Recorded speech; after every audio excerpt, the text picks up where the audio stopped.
Halo guys, selamat datang di Kosan Studio. Oke, kali ini aku mau sharing seputar cara untuk layout file untuk kebutuhan printing. Itu menggunakan Quiet Imposing plus 5. Itu untuk aplikasinya untuk Adobe Acrobat Pro ya. Jadi mungkin banyak teman-teman yang mengalami hal yang sama kayak aku. Jadi setelah bikin desain itu, terus aku mau print, tapi mungkin karena sistem di printing itu dia siapa customer yang pertama datang itu didahuluin, jadi harus lama ngantri seperti itu. Nah, ini kali ini aku mau coba sharing gimana caranya kita itu terbebas dari antrian seperti itu. Nah, caranya itu aku di sini pakai aplikasi Adobe Acrobat Pro. Terus di sini contohnya aku pakai desain kartu nama, bukan kartu nama sih, itu kayak voucher gitu. Nah, ini jadi kebiasaan aku ngedesain itu aku selalu pakai blade ya, seperti ini ya. Selalu pakai blade seperti ini, jadi ada spare desain seperti itu. Nah, di sini aku pakai plugin-nya itu Quiet Imposing 5. Terus untuk layoutingnya itu di sini kita bisa pilih di isi imposition. Nah, di sini banyak layouting ya, ada booklet, ada end up page, atau ada step and repeat, atau join to page, atau manual inpushing. Nah, di sini karena aku maunya itu satu desain yang sama dalam satu sisi kertas. Nah, itu di sini aku pakai step and repeat seperti itu. Step and repeat. Nah, terus di tampilan ini, di sini ada create a new document instead of modifying this one. Jadi fungsinya ini itu adalah menduplikasi file kalian setelah selesai layout seperti itu. Jadi kalau kalian centang, nanti akan dibuatkan file baru yang sudah sesuai layoutan kalian. Terus kalau kalian tidak centang, itu nanti kalian akan ditanya mau replace file sebelumnya atau enggak seperti itu. Jadi di sini aku saranin aku centang aja. Jadi create a new document ini, terus pilih next. Nah, di sini tampilan berikutnya itu aku rencananya, karena aku desain aku pakai blade ya, aku rencananya itu dalam satu kertas itu aku pakai list double crease seperti itu. Jadi tujuannya itu untuk antisipasi pada saat proses pemotongan itu.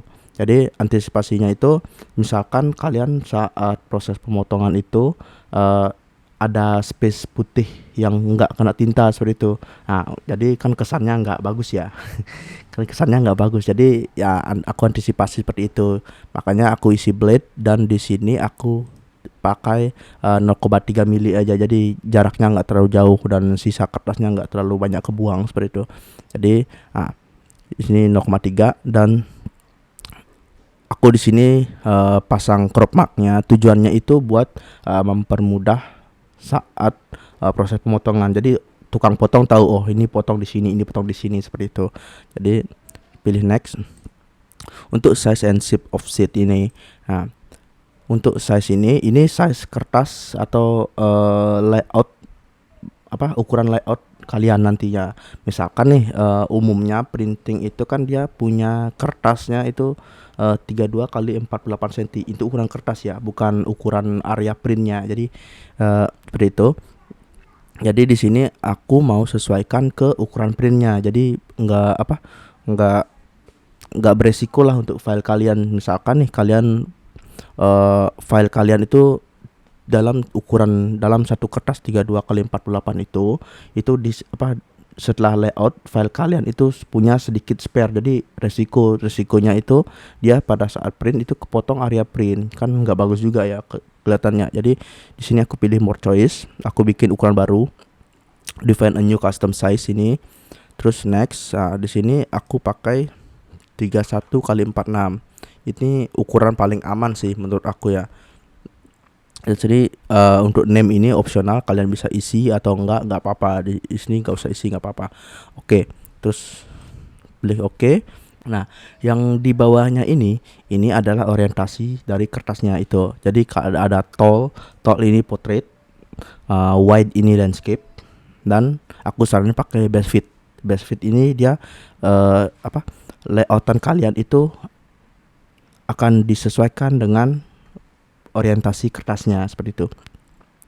Nah, terus berikutnya layout of page ini. Layout of page ini jadi kalau misalkan di antara kalian bisa nih kalkulasi secara secara mining lah, dalam artian di pikiran kalian bisa mengkalkulasi file aku ukuran segini itu kira-kira masuknya berapa kolom berapa baris di dalam satu kertas itu, seperti itu. Kalau memang nggak bisa, kita pakai cara gampang aja, jadi maksimalin aja. Misalkan nih aku di sini pakai 25 kali 25 senti 25 kali 25 pieces ya, jadi maksimum kolomnya 25 pieces dan maksimum row-nya 25 pieces. Atau kalian mau pakai ini 100 bisa, bebas aja 100. Nah, misalkan seperti itu. Nah, terus untuk legendnya ini itu fungsinya untuk menentukan layoutan kalian itu berada di mana di antara kertas itu. Misalkan di sini ada top left, berarti layoutan kalian itu ada di pojok atas kiri kertas. Nah, terus top center pojok tengah kertas, top right itu adalah di kanan atas kertas. Nah, di sini aku selalu pakai center aja lebih gampang. Jadi center itu nantinya space antara kiri dengan kanan kertas itu sejajar, itu sama. Misalkan di kiri itu 1 cm space kosongnya, dan di kanan itu otomatis 1 cm untuk space kosongnya, seperti itu. Itu juga untuk bagian atas bawahnya ya. Jadi di sini aku klik OK aja.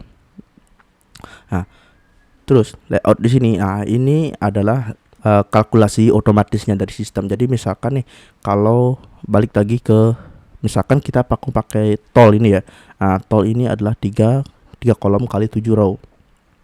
Itu artinya kalian cuma dapat 21 pieces dalam tuh kertas itu, seperti itu. Nah, 21 pieces. Dan untuk kalau white, nah di sini ada 5 kolom dan 5 row, itu artinya kan 25 pieces. Jadi kan 21 dan banding 25 kali banyak 25. Kita bakalan ambil yang lebih banyak pastinya kan. Oke. Untuk best fit ini kayak otomatis untuk perbandingan antara tall dan wide ini. Jadi aku selalu pakai best fit aja. Oke, setelah itu klik finish.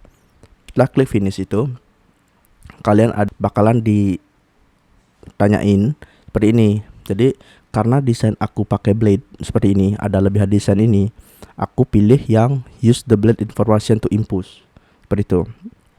Kalau misalkan desain teman-teman itu ada yang pakai blade tapi teman-teman pakai yang ignore ini, itu bakalan banyak space yang kebuang, seperti itu. Jadi batas akhir blade ini itu akan terhitung, seperti itu.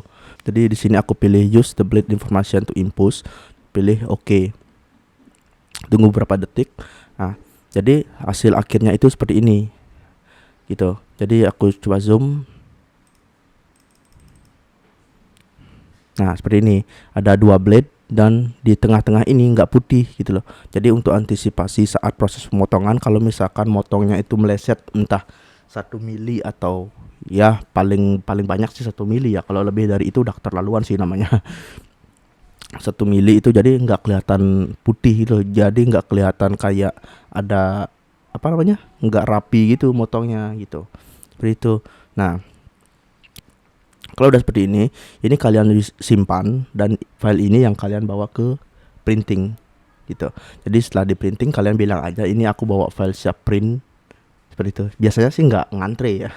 Kalau seperti aku sih biasanya nggak ngantre, apalagi udah langganan ya. Kalau aku di sini misalkan ya aku di Bali sini, di Bali itu di daerah Denpasar itu banyak ada printing gede ya. Biasanya dia mengutamakan file siap print yang tanpa layout. Tapi banyak juga sih printing itu udah punya plugin seperti ini, seperti itu.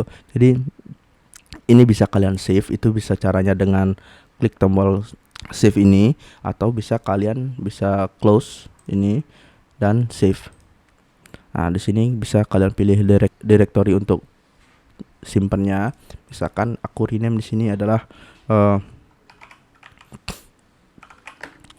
loyalty card jejer seperti itu. Jadi save aja. Tunggu berapa detik proses savingnya. Nah, ini kan karena ini desain lama, jadi nggak perlu diapa-apain. Ini bisa kalian simpan untuk arsip atau apa, seperti itu. Kan kalian udah punya apa namanya, udah punya file yang udah jajar dan siap print itu. Jadi nah, ini file yang lama dan ini file yang baru seperti itu. Loyalty card diajar ini memang ukurannya file ukuran filenya itu lebih gede ya. Karena jujur aja aku desain pakai AI, Adobe Illustrator, dan itu nggak pernah punya file kecil seperti itu, apalagi ada foto, efek dan sejenisnya seperti itu. Nah, oke, lanjut balik lagi ke topik. Jadi bentuknya itu seperti ini. Nah, bentuknya seperti ini dan ini bisa kalian bawa ke printing seperti itu. Ya. Oke, untuk teman-teman semoga sukses.